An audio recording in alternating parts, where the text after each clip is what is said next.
What's going on, everybody? Welcome back to my channel. My name is Ben and this is 3T's Mobile Automotive Repair. And today we've got a 1996 F-150.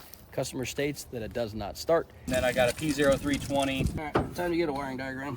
Let's go look at some diagrams. Okay, there you go, RPM input, but that comes directly from ignition control module and the coil. And we're gonna go straight to old school distributor pickup, Hall effect sensor, and our pip control. Right, is that what it is? Yeah, black and light green. That's the same as it was for that Mustang. Same as everything else. They're all still the same. I'm gonna quickly just plug into this scope. I'll bring you in where it's a little bit not so bright, but that 9 volts. Basically, that's just the distributor not sending anything out. We're gonna tell them it needs a distributor assembly. He needs to get that installed.